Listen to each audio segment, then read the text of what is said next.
I'm Sadhana Senanayaka and I'm with Natasha Maurice. Welcome to the show. Thank you. Thank you for being with us. Thanks for having me. So just to give everyone a brief introduction to who you are, you've had an impressive and extensive career in global politics, right? And you've worked as Second Secretary in the Permanent Mission to the United Nations, and you've also worked in conflict areas in Eastern and Northern Sri Lanka as a consultant at the Nucleus Foundation. So I want to go back to the beginning before we go into anything else. How did it start to get into these fields? What was the inspiration? Okay, so if I go way back to school time, this area was something that always interested me, international relations. But at the time, nobody actually sat us down and told us, you have the option of doing this. But in school, I found myself always watching CNN as soon as we got CNN segments on TV. And I would write my essays about stuff that I had seen on CNN. So it was very strange at that time. And then when I was getting into university here in Sri Lanka, which was the University of Colombo, one of the options we had was my main subject was going to be English, and my other subject was sociology, and then I found out that there was the option of doing international relations, and I had no idea what that even meant at the time, but I decided to do it, and then I actually wanted to switch my main subject to international relations, which was not possible at the time. But that's how it was sparked off, really. Yeah. Okay, interesting. And you also have an MA in International Law and Human Rights from the United Nations mandated University for Peace in Costa Rica, right? Yes. In addition to all the other degrees that you have. But I just want to ask you about this one because that's pretty interesting, the University of Peace. So can you tell us a little bit about that experience? Yeah, actually that was an amazing experience. Yeah. I didn't even know that the United Nations had a mandated university, but it was during my work in Geneva that I found out about it. And at that point in Geneva, I was thinking about finishing off my master's degrees. And everything kind of fit in, synchronized, I would say, because somebody I had met at a meeting told me, we have this scholarship for Asian students especially, and it's with the United Nations University. And I applied for it, and I got the scholarship. It was an amazing experience because the university is on this mountain in Costa Rica, in this small town called Ciudad Colón. And it was amazing because you also got to travel through South America, Central and South America, which you wouldn't usually be able to do. Yeah. It was an amazing experience. I lived there a year and I wouldn't trade that experience. Yeah. And with all your other degrees, so it all led, all, you said, synchronized, from one to the other, from your time at the University of Colombo and then leading to the UN. Yeah. How did that work out so smoothly? At the time while it was happening, it seemed like a whole lot of coincidences. But at this point in time, I can see that it was planned out so that I could be at those different stages. I could. It was almost like it aligned so that I would fall into that line of work. I would go into those fields. I would be interested. I mean, to tell you that it started off when I was 9 or 10 years old. There was nothing else to watch on TV, and I started watching CNN, and that's how it was sparked. It just seems like a coincidence, but I know now that it wasn't. Yeah. I also want to talk about the work you did in Sri Lanka with the Nucleus Foundation, the Optimize project. That's right. You had to work in former conflict regions, right, in the north and eastern provinces of Sri Lanka. Can you tell me a little bit about that experience and the mentality of the society there? What did you learn? The Optimize project was actually a project which was initiated by USAID, and it kicked off soon after the conflict ended. It was sort of a symposium in Kandy. So what we did was we took all of these people who had received training in different fields, and they were entrepreneurs, and we took them to other regions in the country. So this one was in Kandy. We connected them with suppliers, distributors, and business people in Kandy. So it was amazing because a lot of these people from the north and east, they had never even come to Kandy, like all of their lives, you know. And I think they also had a certain mindset about what people from Kandy would be like, and I think the people in Kandy as well had a certain mindset about what people from the north and east of this country would be like. But it was amazing because it was connecting them through business, and that's a model that the US likes to use sometimes. But it was amazing because you know there were language barriers, but there were translators there. So it was amazing to see how they were connected. And the event actually started. There was going to be a Kandyan dancing troupe, and there was going to be a Bharatanatyam troupe. And I remember seeing them practicing their dances, and I remember saying, you know, let's fuse the two dancers together at one point.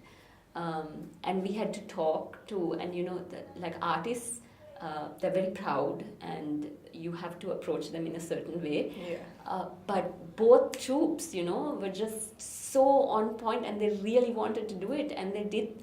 They made up this dance in less than, I think, half an hour, and it was amazing, you know. So there were little things like that were unplanned, Yeah. but came together, and it was an amazing experience. So when you were bringing people down from the north to Kandy, you said like there was a shift in people's perspectives, like because what they expected was not what they received in the end, right? Because they had an experience that they didn't imagine that they could have. Yeah. Have you had like a similar experience with work, like your perspective changing with people? Yeah, I would think this year, I'd have to make special mention of this year, because I think throughout my life I have had a certain lens in the way that I've looked at not just other people, but the way I've looked at myself. And in turn that impacts how I look at the world and other people. And I would say that lens has not always been very positive, you know.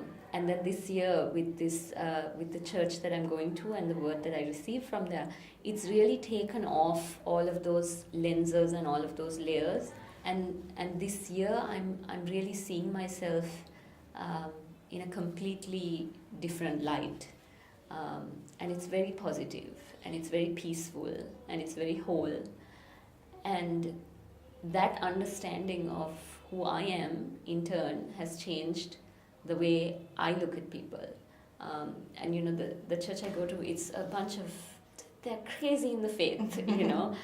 They're wonderful, wonderful bunch of people, and you meet them and you interact with them, and some of that rubs off on you, you know, and it just builds you, and suddenly you are seeing the God in yourself, and suddenly you're going out in the world and you're seeing the God in other people, you know. So suspicion, whatever it is that comes with this line of work, it kind of melts away, because suddenly you're seeing only the good. Along those lines, Yeah. as a Sri Lankan woman, did you face any challenges because number one of your gender and number two of your race? Because there are almost like two things going against you, because you know, with racism and sexism. You know, your first question about being a Sri Lankan woman, it's funny because throughout my life, from the time I was very young, we used to have to take public transport, and we used to have to, you know, walk a lot and that sort of thing. And then you kind of build up this perception of what it's like to be a woman in Sri Lanka. And for a long time, I think in my life, I was very angry. But really with this project and with this line of work, you really need to kind of know who you are and what you're about. And you need to know that there will be certain hurdles that you face, but it's really the way you deal with it. And I've realized now that being angry doesn't really solve anything. It just makes everything worse because it doesn't allow you to even think straight. But I mean, I couldn't pinpoint a certain situation where I could tell you, you know, this was really unfair and this happened to me. But I know throughout there would be certain things where I would think, is it because I'm a woman, you know? But I think you learn to, the more you deal with those situations, the more you learn to deal with it better, and the less it affects you. The world is changing at a rapid rate, and I think from 1 month to the next, the changes that are happening are immense, and I think it's also in a positive stream if you look at it in that way. Yeah, so it's about perspective. Yeah. And when you were secretary at the permanent mission to the UN, you had to deal with a huge cross section of issues, including relations with the Holy See, also known as the Vatican, right? Can you tell us what that was like? Yeah, that was quite an experience actually, because so what happens with the Sri Lankan Foreign Affairs is there is one particular permanent mission or embassy that gets accredited to the Holy See. So I had no idea when I got to Geneva, but it was the permanent mission in Geneva. And then I was told that I would be the officer in charge of bilateral relations with the Vatican, and I had absolutely no idea what that was going to be like. And so one of the first things we had to do was we needed to present the ambassador's credentials to the Holy Father, to the Pope. So what I needed to do was I needed to travel a week earlier to Rome, and I had to deal with the officers of the Vatican, and it was a surreal experience. It really was. Dealing with them, the level of professionalism and the history and the tradition and everything, but apart from that, just walking through those buildings or just standing at St. Peter's Square, it's an amazing experience, So your faith is very important to you, right? Can you tell us a little bit about it? So I seem to be in situations as of late where people ask me what denomination I'm from, and I no longer see myself under any denomination, but I would say that I'm an ardent Jesus follower. And the church that I'm currently going to, it has been an remarkable experience in terms of strengthening things.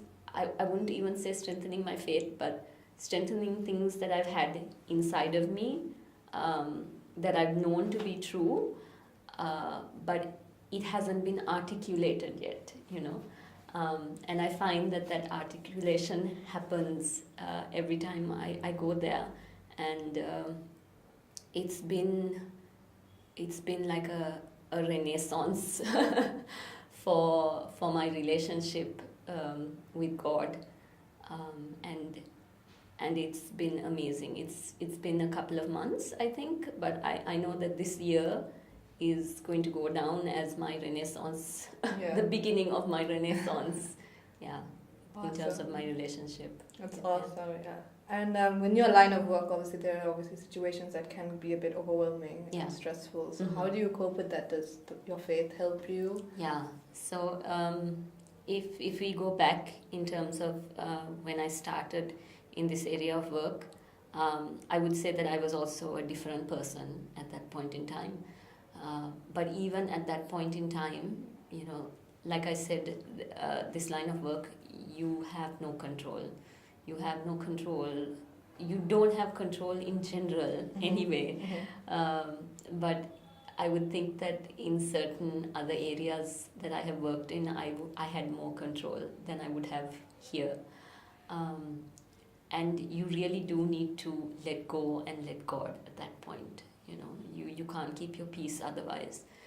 And just over and over again, it was proof to me, because at that point in time, I'd say my faith wasn't as strong. I'd pray about it, but I'd still worry about it, But looking back now, I keep thinking, gosh, why did I even bother worrying, Because everything aligned itself. Everything was as it should be. I was always where I needed to be. And I know that's because I had this dialogue, And it just seems like I wasted a lot of time worrying when I could have just been just really enjoying my work and my life. But it's a good lesson that I learned, I think. And I couldn't have learned that lesson without the work I was in and without that faith that I had. Yeah. How have like the messages, like for example, like the message of abundant life, like how have you taken those and like applied them to like a work situation? Because I know sometimes people find that challenging. Yeah, it's not just the message about abundant life. I think it's everything, and it's been a new season for me this year. So I think it's every message, from what's being preached up on the podium, to the people that I have met during these past months. It's taking all of that and applying it into your life, and it's really not that difficult if you're present. I don't know if I can explain that a little better, but it's almost like I'm not in a place anymore where I go to church and then I leave and then I just live my life. I'm trying to be in a place where I'm at church throughout. Do you know what I mean? Like it's almost like you're in worship throughout, and I think everything becomes easier then, because you would give it your best, but not in a competitive way. You are giving it your all because everything you do is a type of worship. And I fall, of course, I fall, I mess up. But just coming to that understanding, I think, has made things a lot better, and especially for somebody like me who, has been a control freak for so long. It makes things a lot more easier, simpler, and clearer. Yeah. Okay, I understand. And also, like, I think with what you do with global politics, I mean, with international relations, I mean, that this is kind of profound in the way that you have to bring what you're carrying, and obviously not everyone understands the word sometimes as much as we do, or like we have to learn from other people. But how do you like hope to like impact like other people? That's a strange thing. If I could just talk about some of the stuff I experienced while I was in Geneva. That was during a time I came to God 7 years ago in 2009, and then I was in Geneva in 2011, and I think I was still a young Christian trying to like learn my way, and the sort of work and the environment can be quite stressful and can be quite demanding.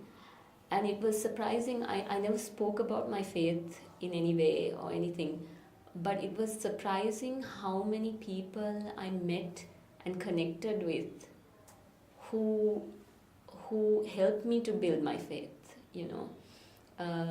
Even the church that we went to at that point in time, like there were so many testimonies. It almost seemed like they were giving their testimonies up there just for me to hear it, So that's what I mean. It seems like, and this is something that somebody there used to always say, Pastor Eric, I have to cite my sources. He used to say there are no coincidences, there are only Godcidences. Okay.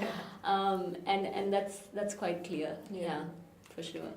And what are your plans for the future? I have no idea. I've stopped planning. No more Let plans. No control. Whatever comes. And it's strange because when I got back to Sri Lanka this year, I had decided that I wanted to take a break from that line of work. I wanted to just kind of chill out. And I went back to something I used to, which was my first love, which is writing. So I had gone back into that. And I had thought, you know what, I'm putting all of this away and I'm not going to think about this or whatever. And somehow, not somehow, but it's those coincidences again, I suppose. It's little things that happen, and once again, I'm drawn back into that line of work, and I really do enjoy it. So and it's nothing of what I did, I didn't go looking for the work. I didn't go looking to get back into it in any way. But it's almost like opportunities that just fell on me, you know. And so I can see myself once again being drawn back into that area, even though I had said, you know what, I just want to break from it. And I realize now that I don't want to break from it, you know. I love it. It's my passion. But I'm not making any plans because I think the plans will just fall into place. Yeah. And do you have any advice for anyone who's looking to like follow in your footsteps? You know, just if it's your passion, if international relations or global politics or political science, if that's your thing, just go for it. Yeah. You know, if it's inside of you and that's what you want to do, just pursue it, and everything will work out. Yeah. So we've been talking so far about your professional life and how you're so happy and fulfilled in that. What about your personal life? Yeah. Okay. So I'm married. My husband's name is Mark, and he has just been such a strength to me, especially during my time in Geneva when you know I had to deal with very complicated situations sometimes, and that could take a toll on your stress level. And you know, he was such a breath of fresh air, and at the same time he's a coach. He's like a motivational speaker, and plus he's a rowing coach, and he never mollycoddled me, you know. He told it to me straight. He would, if I was being whiny or difficult or just falling over my own feet, you know, he was never afraid to tell me the truth, and it was always something I needed to hear. And the way he puts it across is always in the way you need to hear it. It's not like it's not a scolding, but it's motivation, and I really think that built me up in many ways. Yeah. And how long have you two been married? We've been married since 2007. Okay. But we've been together since 2000, so we've been together 16 years. Oh, wow. Yeah. It seems like a lifetime. Yeah.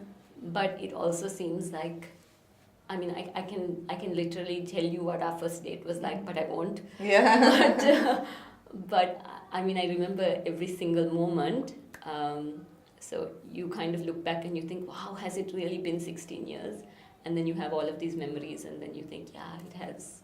Yeah. And one of your foundations is your mutual faith, right? Actually, you know, when we came together, Mark is from a family that has very strong faith, and he's been brought up in that, and that's been his norm for a long time, and that wasn't the same for me, you know. So when we came together, and I used to see what his family is like and what he's like, and for me it was almost alien at that point in time. But I know that there have been so many instances during that period when we were teenagers even, where I thought, wow, I would like some of that, you know. Yeah. And I think that wish has been fulfilled. Yeah. Yeah, awesome. Thank you so much for being with us and giving us your wonderful insights into global politics. Thank you.